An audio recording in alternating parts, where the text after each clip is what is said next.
Hello friends, ये है अधिगम श्रेणी का 8वां भाग जिसमें हम अधिगम से संबंधित बेहतरीन प्रश्नों पर चर्चा करेंगे। तो आज का पहला प्रश्न है, मैस्लो के अनुसार मूल आवश्यकताएं कितने प्रकार की होती है। आपके ऑप्शन है 9 प्रकार की, 10 प्रकार की, या 5 प्रकार की, या फिर 8 प्रकार की। तो इसका आंसर हो जाएगा ऑप्शन नंबर सी, यानी कि 5 प्रकार की। मैस्लो ने मूल आवश्यकताएं 5 प्रकार की बताई है और उनकी पूरक आवश्यकताएं 4 प्रकार की बताई है। अगला प्रश्न है, मैस्लो के अनुसार व्यक्ति में बी प्रेरक यानी कि बी मोटिव कितने प्रकार के होते हैं। आपके ऑप्शन है 20, 18, 15 या फिर 10। तो इसका आंसर हो जाएगा ऑप्शन नंबर बी, यानी कि 18। मैस्लो ने बी प्रेरक की संख्या 18 बताई है। अगला प्रश्न है, जब बालक किसी विषय के सामान्य सिद्धांतों को अच्छी तरह से समझ लेता है तो उसे उस ज्ञान को अन्य परिस्थितियों में प्रयोग करने की योग्यता प्राप्त हो जाती है। यह कथन अधिगम स्थानांतरण के कौन से सिद्धांत से संबंधित है। आपके ऑप्शन है सामान्यकरण का सिद्धांत, औपचारिक अनुशासन का सिद्धांत, समतात्विक सिद्धांत या फिर द्वितात्विक सिद्धांत। तो इसका आंसर हो जाएगा ऑप्शन नंबर ए, यानी कि सामान्यकरण का सिद्धांत बताता है कि जब बालक किसी विषय के सामान्य सिद्धांतों को अच्छी प्रकार से समझ लेता है तो उसमें उस ज्ञान को अन्य परिस्थितियों में प्रयोग करने की योग्यता प्राप्त हो जाती है। अगला प्रश्न है, सामान्य व विशिष्ट तत्वों के सिद्धांत के प्रतिपादक कौन हैं। आपके ऑप्शन है सी.एच. जड़, स्पीयरमैन, मर्सेल या फिर रायबर्न। तो इसका आंसर हो जाएगा ऑप्शन नंबर बी, यानी कि सामान्य व विशिष्ट तत्वों का सिद्धांत स्पीयरमैन ने दिया था। अगला प्रश्न है, गणित विषय का ज्ञान विज्ञान विषय के अधिगम में सहायक होता है। यह तथ्य अधिगम स्थानांतरण के किस सिद्धांत से संबंधित है। आपके ऑप्शन है मानसिक शक्ति का सिद्धांत, द्वितात्विक सिद्धांत या फिर समतात्विक सिद्धांत, या फिर ऑप्शन नंबर डी सामान्यकरण का सिद्धांत। तो इसका आंसर हो जाएगा ऑप्शन नंबर सी, समतात्विक सिद्धांत। अगला प्रश्न है, थॉर्नडाइक द्वारा अपने प्रयोग में भूखी बिल्ली को उत्तेजित करने हेतु उद्दीपक के रूप में किसका प्रयोग किया गया। आपके ऑप्शन है भोजन का, मांस का, मछली का या फिर दूध का।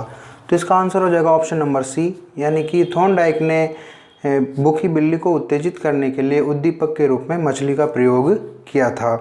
अगला प्रश्न है, प्रभाव का विस्तार नियम संबंधित है। आपके ऑप्शन है पावलोव से, थॉर्नडाइक से, कोहलर से या फिर रायबर्न से। तो इसका आंसर हो जाएगा ऑप्शन नंबर बी, यानी कि प्रभाव का विस्तार नियम थॉर्नडाइक से संबंधित है। ये इसके मूल 3 नियमों में से एक है। अगला प्रश्न है, जब एक परिस्थिति में प्राप्त अधिगम का प्रयोग अन्य परिस्थिति में सीखने में कठिनाई उत्पन्न करे तो वह कहलाता है। आपके ऑप्शन है अधिगम का सामान्य स्थानांतरण, सकारात्मक स्थानांतरण, स्वतंत्रता पूर्वक स्थानांतरण या फिर ऑप्शन नंबर डी नकारात्मक स्थानांतरण। तो इसका आंसर हो जाएगा ऑप्शन नंबर डी, यानी कि नकारात्मक स्थानांतरण। अर्थात एक परिस्थिति में सीखा हुआ ज्ञान दूसरी परिस्थिति में सहायता न करे या फिर कठिनाई उत्पन्न करे तो वो हो जाता है नकारात्मक स्थानांतरण। अगला प्रश्न है, अधिगम के किस सिद्धांत में अभ्यास द्वारा सीखने पर सर्वाधिक बल दिया गया है। आपके ऑप्शन है संबद्ध प्रतिक्रिया का सिद्धांत, उद्दीपक अनुक्रिया का सिद्धांत, अंतर्दृष्टि का सिद्धांत या फिर क्रिया प्रसूत अनुबंधन का सिद्धांत।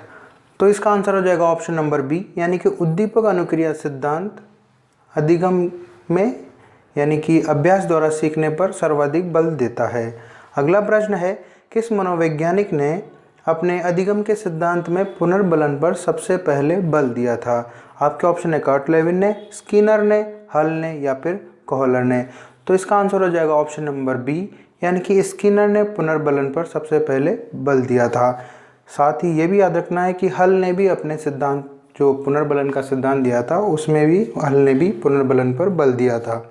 अगला प्रश्न है, स्थानांतरण एक परिस्थिति में अर्जित ज्ञान, प्रशिक्षण और आदतों का दूसरी परिस्थिति में स्थानांतरित किए जाने का उल्लेख करता है। किसके द्वारा ये परिभाषा दी गई है। आपके ऑप्शन है क्रो व क्रो, सोरेनसन, कॉल्सनिक या फिर गेट्स। तो ये परिभाषा सोरेनसन द्वारा दी गई थी, यानी कि इसका आंसर हो जाएगा ऑप्शन नंबर बी। अगला प्रश्न है, कक्षा में सीखे गए जोड़, गुणा, भाग आदि के ज्ञान का प्रयोग बालक बाजार में क्रय की गई वस्तुओं के मूल्य के हिसाब किताब में करता है तो यह क्या कहलाता है, यानी कि यह क्या है। तो आपके ऑप्शन है अधिगम, अधिगम स्थानांतरण, बालक का अनुभव या फिर कोई नहीं। तो इसका आंसर हो जाएगा ऑप्शन नंबर बी यानी कि अधिगम स्थानांतरण है। बालक ने कक्षा में जोड़ गुणा भाग सीखा, उसका प्रयोग उसने बाजार में क्रय की गई वस्तुओं के हिसाब किताब में किया है, तो यह हो जाता है अधिगम का स्थानांतरण। अगला प्रश्न है, गेस्टाल्टवादी मनोवैज्ञानिकों के अनुसार अंतर्दृष्टि को प्रभावित करती है या अंतर्दृष्टि को प्रभावित कौन करता है? आपके ऑप्शन है बुद्धि, समस्या की रचना, प्रत्यक्षीकरण या फिर उपरोक्त सभी। तो इसका आंसर हो जाएगा उपरोक्त सभी यानी कि ऑप्शन नंबर डी, अर्थात अंतर्दृष्टि को बुद्धि, समस्या की रचना व प्रत्यक्षीकरण सभी प्रभावित करते हैं। अगला प्रश्न है, C.H. जड़ ने अधिगम स्थानांतरण का कौन सा सिद्धांत दिया है? आपके ऑप्शन है द्विकारक सिद्धांत, सामान्यकरण का सिद्धांत, समान तत्वों का सिद्धांत या फिर कोई नहीं। तो इसका आंसर हो जाएगा ऑप्शन नंबर बी यानी कि C.H. जड़ ने अधिगम स्थानांतरण का सामान्यकरण का सिद्धांत दिया था। अगला प्रश्न है, निम्न में से किसे अनुबंधन के जनक यानी कि फादर ऑफ कंडीशनिंग कहा जाता है? आपके ऑप्शन है B.F. स्किनर, पावलोव या फिर जेरोम ब्रूनर या फिर जीन पियाजे। तो इसका आंसर हो जाएगा ऑप्शन नंबर बी यानी कि इवान पेट्रोविच पावलोव को अनुबंधन का जनक यानी कि फादर ऑफ कंडीशनिंग कहा जाता है। अगला प्रश्न है, पावलोव के प्रयोग में भोजन को अनुबंधन की भाषा में क्या कहते हैं? तो आपके ऑप्शन है UCR, UCS, CR या फिर CS। तो इसका आंसर हो जाएगा ऑप्शन नंबर बी यानी कि UCS, जिसे हम अनानुबंधित उद्दीपक भी कहते हैं। अगला प्रश्न है, बुरी आदतों को किस प्रकार सुधारा जा सकता है? आपके ऑप्शन है कार्यात्मक अनुबंधन द्वारा, प्रयास व भूल द्वारा या फिर शास्त्रीय अनुबंधन द्वारा या फिर उपरोक्त सभी। तो इसका आंसर हो जाएगा ऑप्शन नंबर सी यानी शास्त्रीय अनुबंधन यानी कि जिसे हम परंपरागत अनुबंधन भी कहते हैं, उसके द्वारा बुरी आदतों को सुधारा जा सकता है। अगला प्रश्न है, अधिगम को प्रभावित करने वाला व्यक्तिगत कारक है? आपके ऑप्शन है संचार के साधन, समवयस्क समूह, अध्यापक या फिर परिपक्वता व आयु। तो इसका आंसर हो जाएगा ऑप्शन नंबर डी यानी कि परिपक्वता व आयु व्यक्तिगत कारक माने जा सकते हैं अधिगम को प्रभावित करने के लिए। अगला प्रश्न है, यदि गणित का अधिगम भौतिकी में सहायता करे तो वह है? आपके ऑप्शन है सकारात्मक अधिगम स्थानांतरण, नकारात्मक अधिगम स्थानांतरण या फिर शून्य अधिगम स्थानांतरण या फिर कोई नहीं। तो इसका आंसर हो जाएगा ऑप्शन नंबर ए यानी कि सकारात्मक अधिगम स्थानांतरण, यानी कि यदि एक विषय का ज्ञान दूसरे विषय में सहायता करे तो वह सकारात्मक अधिगम स्थानांतरण कहलाता है। अगला प्रश्न है, उद्दीपक अनुक्रिया के साथ साहचर्य स्थापित करने वाले प्रक्रम को कहते हैं? आपके ऑप्शन है संबद्ध उद्दीपक, संबद्ध अनुक्रिया, अधिगम या फिर अभिप्रेरणा। तो इसका आंसर हो जाएगा ऑप्शन नंबर सी यानी कि अधिगम, अर्थात उद्दीपक अनुक्रिया के साथ साहचर्य स्थापित करने वाले प्रक्रम को अधिगम कहते हैं।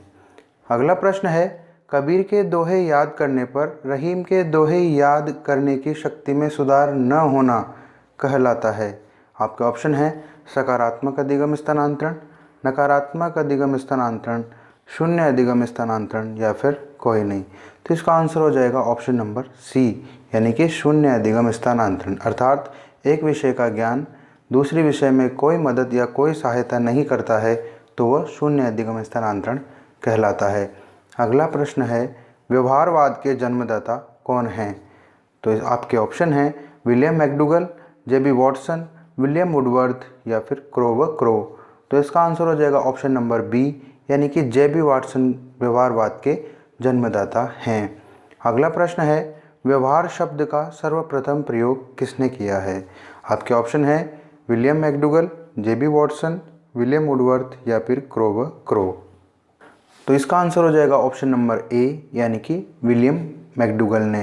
विलियम मैकडूगल ने 1905 में अपनी पुस्तक आउटलाइन ऑफ साइकोलॉजी में व्यवहार शब्द का सर्वप्रथम प्रयोग किया था। अगला प्रश्न है, एक शिक्षक होने के नाते आप सीखने के किस नियम को नहीं अपनाएंगे? आपके ऑप्शन है आंशिक क्रिया का, तत्परता का, अभ्यास का या फिर प्रलोभन का नियम। तो इसका आंसर हो जाएगा ऑप्शन नंबर डी यानी कि प्रलोभन के नियम को नहीं अपनाएंगे एक शिक्षक होने के नाते।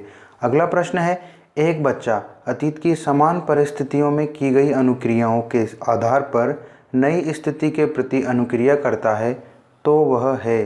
आपके ऑप्शन है सीखने का सादृश्यता का नियम, सीखने का मनोवृत्ति का नियम, सीखने का अभ्यास का नियम या फिर सीखने का तैयारी का नियम। तो इसका आंसर हो जाएगा ऑप्शन नंबर ए यानी कि सीखने का सादृश्यता का नियम। अगला प्रश्न है यदि एक विद्यार्थी ने आदत बना ली है कि वह पुरस्कार यानी कि प्रबलन प्राप्ति हेतु पढ़ता है तो वह संबंधित है। आपके ऑप्शन है परंपरागत सिद्धांत से, क्रिया प्रसूत सिद्धांत से या फिर बंध सिद्धांत से या फिर प्रबलन के सिद्धांत से। तो इसका आंसर हो जाएगा ऑप्शन नंबर बी यानी कि क्रिया प्रसूत सिद्धांत से संबंधित है। अगला प्रश्न है परिकल्पनाओं का निर्माण अधिगम के किस क्षेत्र में होता है। आपके ऑप्शन है भावात्मक क्षेत्र, सामाजिक क्षेत्र, संज्ञानात्मक क्षेत्र या फिर कोई नहीं। तो इसका आंसर हो जाएगा ऑप्शन नंबर सी यानी कि परिकल्पनाओं का निर्माण अधिगम के संज्ञानात्मक क्षेत्र में होता है।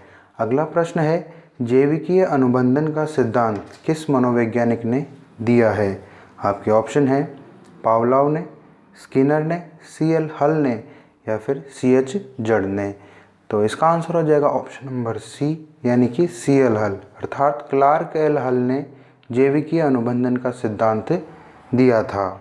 अगला प्रश्न है किस सिद्धांत के अनुसार आवश्यकता की पूर्ति सीखने की प्रक्रिया का आधार है। आपके ऑप्शन है सबलीकरण, प्रबलन या फिर उपरोक्त दोनों या फिर कोई नहीं।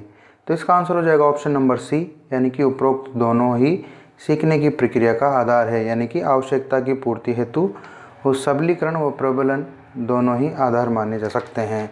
अगला प्रश्न है समस्या के समाधान की अचानक वकालत करने वाला सिद्धांत है। आपके ऑप्शन है क्षेत्रवादी सिद्धांत, सूझ का सिद्धांत, पुनर्बलन का सिद्धांत या फिर कोई नहीं। तो इसका आंसर हो जाएगा ऑप्शन नंबर बी सूझ का सिद्धांत, जिसे हम अंतर्दृष्टि का सिद्धांत भी कहते हैं। यह सिद्धांत समस्या के समाधान की अचानक वकालत करने वाला सिद्धांत है। अगला प्रश्न है अभिक्रमित अधिगम किस पर आधारित है या किस सिद्धांत पर आधारित है। आपके ऑप्शन है परंपरागत अनुबंधन पर, क्रिया प्रसूत अनुबंधन पर या फिर शास्त्रीय अनुबंधन या फिर कोई नहीं। तो इसका आंसर हो जाएगा ऑप्शन नंबर बी यानी कि क्रिया प्रसूत अनुबंधन पर अभिक्रमित अधिगम आधारित है। अगला प्रश्न है सामाजिक या फिर अवलोकनात्मक अधिगम स्थानांतरण का सिद्धांत किसने दिया है। आपके ऑप्शन है जेरोम ब्रूनर ने, पियाजे ने, गुथरी ने या फिर अल्बर्ट बांडुरा ने। तो इसका आंसर हो जाएगा ऑप्शन नंबर डी यानी कि अल्बर्ट बांडुरा ने सामाजिक या फिर अवलोकनात्मक अधिगम स्थानांतरण का सिद्धांत दिया था। अगला प्रश्न है शास्त्रीय या प्राचीन अनुबंधन या परंपरागत अनुबंधन सिद्धांत को कहा जाता है। आपके ऑप्शन है S type theory, R type theory या फिर एस आर टाइप थ्योरी या फिर कोई नहीं। तो इसका आंसर हो जाएगा ऑप्शन नंबर ए यानी कि एस टाइप थ्योरी कहा जाता है शास्त्रीय या परंपरागत अनुबंधन के सिद्धांत को, जिसे पावलोव ने दिया था। अगला प्रश्न है स्वादिष्ट वस्तु को देखकर मुंह में पानी आना कौन सी क्रिया है। आपके ऑप्शन है सहज क्रिया, जन्मजात क्रिया या मूल प्रवृत्ति या फिर उपरोक्त सभी। तो इसका आंसर हो जाएगा उपरोक्त सभी यानी कि स्वादिष्ट वस्तु को देखकर मुंह में पानी आना एक सहज क्रिया, जन्मजात और मूल प्रवृत्ति मानी जाती है। अगला प्रश्न है बार बार दोहराने से अधिगम को बढ़ावा मिलता है, यह सीखने का कौन सा नियम है। आपके ऑप्शन है तत्परता का नियम, प्रभाव का नियम, अभ्यास का नियम या फिर कोई नहीं। तो इसका आंसर हो जाएगा ऑप्शन नंबर सी यानी कि बार बार दोहराना या दोहराने से अधिगम को बढ़ावा मिलता है, यह अभ्यास का नियम है। अगला प्रश्न है B बराबर F इंटू P इंटू ई यानी कि behaviour is equal two factor personality into environment, यह समीकरण किसने दी थी। आपके ऑप्शन है वर्दीमर ने, कोहलर ने, बांडुरा ने या फिर कर्ट लेविन ने। तो इसका आंसर हो जाएगा option number D Kurt Lewin ने दी है यह समीकरण और क्षेत्रवादी सिद्धांत में दी है। अगला प्रश्न है छोटे छोटे बालक किस अवस्था में सीखते हैं। आपके ऑप्शन है गर्भावस्था में, गामक अवस्था में, शेषवावस्था में या फिर ऑप्शन नंबर डी बी व सी दोनों। तो इसका आंसर हो जाएगा ऑप्शन नंबर डी जिसका आंसर है बी व सी दोनों, अर्थात गामक या फिर शेषवावस्था में छोटे छोटे बालक सीखते हैं। अगला प्रश्न है किस सिद्धांत में पुनर्बलन को विशेष महत्व दिया गया है? आपके ऑप्शन हैं क्रिया प्रसूत अनुबंधन के सिद्धांत में, प्रबलन के सिद्धांत में, या फिर उपरोक्त दोनों, या फिर इनमें से कोई नहीं। तो इसका आंसर हो जाएगा ऑप्शन नंबर सी, यानी कि उपरोक्त दोनों में पुनर्बलन को विशेष महत्व दिया गया है। अर्थात क्रिया प्रसूत अनुबंधन के सिद्धांत व प्रबलन के सिद्धांत में विशेष महत्व दिया गया है पुनर्बलन को। परंतु ये याद रखना, इन दोनों में भी सर्वाधिक महत्व क्रिया प्रसूत अनुबंधन के सिद्धांत में दिया गया है, जिसे B.F. स्किनर ने दिया था। अगला प्रश्न है, 20वीं सदी का सबसे प्रभावशाली मनोवैज्ञानिक किसे घोषित किया गया है? आपके ऑप्शन है Sigmund Freud, B.F. Skinner, Jean पियाजे, या फिर अल्बर्ट बांडुरा। तो इसका आंसर हो जाएगा ऑप्शन नंबर बी, यानी कि B.F. स्किनर। B.F. स्किनर को 2002 में एक सर्वेक्षण के अनुसार 20वीं सदी का सबसे प्रभावशाली मनोवैज्ञानिक घोषित किया गया था। और इस सर्वेक्षण में दूसरे स्थान पर सिगमंड फ्राइड, तीसरे स्थान पर जीन पियाजे तथा चौथे स्थान पर अल्बर्ट बांडुरा को बताया गया था। आज का अंतिम प्रश्न है, टेनरिफ द्वीप पर चिंपैंजी जिसका नाम सुल्तान था, उसके साथ किस मनोवैज्ञानिक ने प्रयोग किए? आपके ऑप्शन हैं वर्दीमर, कोहलर, कोफका, या फिर कर्ट लेविन। तो इसका आंसर हो जाएगा ऑप्शन नंबर बी, यानी कि कोहलर ने टेनरिफ द्वीप पर चिंपैंजी सुल्तान के साथ प्रयोग किए थे। आज का प्रयास कैसा लगा आपको? अच्छा लगा तो लाइक करें, शेयर करें, चैनल को सब्सक्राइब करें। धन्यवाद। मिलते हैं नेक्स्ट वीडियो में।